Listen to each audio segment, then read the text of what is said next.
okay? Jacob, when I go into steps 3 and 4, what is it I need to find out? How much time we got in steps 3 and 4, guys? Between introducing myself by the car and landing on the vehicle that they have a picture of on their phone, how much time do I got? 2 minutes. 2 to 5 minutes. Do I have time to waste talking about football? Should I talk about the Super Bowl between now and then and get to the car and I have nothing, no fact finding other than what their football team is? When can I talk about football? Well, I'm waiting on fucking finance. I'll talk about football then, right? Okay, Curtis, so you're looking for something pre-owned. Now, let me ask you real quick, who's the lucky one today? It's for me. Okay, excellent. Okay, and how long you been thinking about getting a new vehicle? Thinking about it just recently, but looking probably a month. Okay, about a month. Okay, Yeah. okay. Now, I saw you drove up in that Durango there. Are you guys trading that in? Maybe. Okay. Depends on what you give me for it. Got it. Okay. Now, in that particular vehicle, what is it that you like about that car that you want to have in your next car? Well, when I bought that one, we needed a third seat. Okay. I don't need a third seat no more. Got it. So So- circumstances have changed? Yeah, and I'd like something a little better on fuel. Okay, so fuel economy is important to you? Yeah. Okay. And so fuel economy is important and you don't need that much space. Okay.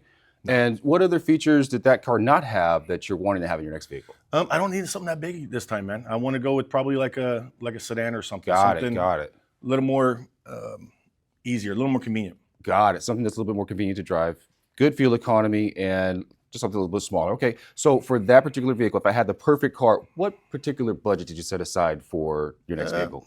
Like four, no more than 500. 400 to 500? Perfect. Let me show you what I got. Good job, man. Yeah. Good job.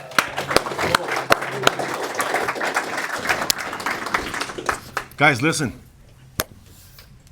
Did he make that look easy? Yes. Do we consistently do that? Do we consistently do that? Seriously. If that's the gentleman, and look how he's dressed too. I talk about Jacob all the time when he's dressing because he always makes sure he looks sharp before he leaves the house, just like my man Adam, okay? But when he asks you those type of questions in that manner, that professionalism, let me ask you, do I realize I'm going to pay more with this guy? Yeah. Does it bother me to pay more for this guy? When you're working with a professional, you realize like this is going to cost me a little bit more, and that's okay. I'll pay for the professionalism. No different than I'm going to pay double for that steak because I want that manager to come introduce himself to me because it impresses my wife, makes us feel good. It's the same fucking steak, but that steak's $109 a la carte. But it's okay. It's because it makes me feel good, right?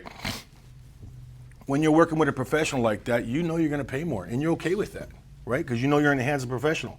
Okay, what did he find out? Who's the car for? Okay.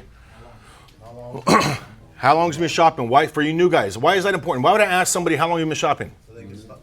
For you new guys, let's start here. This is brand new for you. So that you know where they are in the buying process?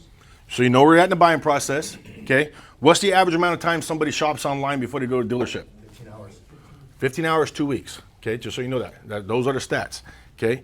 So when he tells me he's been looking for a month, not only do I know he's ready, but when I hit him with that big pencil in the booth and he says, well, Curtis, I just got started. You know, is it okay if I take a copy of that and I need to think about, I can revert back to, hey, we talked a little bit earlier. You said you've been shopping about a month. My guess is I don't think you need any more time. I think you found the right vehicle. I think there's something on this piece of paper that doesn't work for you. Am I right? And as soon as he shakes his head, we put it back on this paper, right? That's part of the reason we do that as well, because we eliminate, when I ask him who's the lucky one, that eliminates the missing party, right? Let me go talk to my wife, my brother, my mother. No, motherfucker, you're a grown-ass man, and you said the car's for you, right? How long eliminates I just started. That's why we ask those, okay? When he's on a pre-owned car, what's the easy thing for me to tell you what I like on my next car? The things I like on my current car. What do I know? I know what my current car doesn't do for me. That's the reason I'm shopping. So you know those things. Was it offensive the way you asked for the budget? No. Yes, it in your benefit. You asked in my benefit. And if you recall, he recapped a couple things. That's how you guys lead up to that. Okay, you need to ask the budget question. Don't beat around that and be scared. Don't assume because they tell you I've bought in 10 cars in my lifetime that they know what it cost. They're always wrong. Okay, so you need to ask that budget question. But if I recite a couple things I heard, it lets them know, A, I'm listening to you. I heard your wants, needs. and it's an easy build-up to ask that question. So if we found the perfect car for you, good on gas mileage, smaller than what you're driving now, something that's economical and efficient and easy to drive, what type of monthly budget have you set aside for that? He tells me, what did he do next?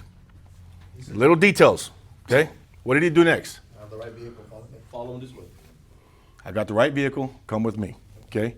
Guys, if you ask all the right questions and then you say, well, hey, I got 500 cars to choose from, let's go walk the lot, tell me what jumps out to you.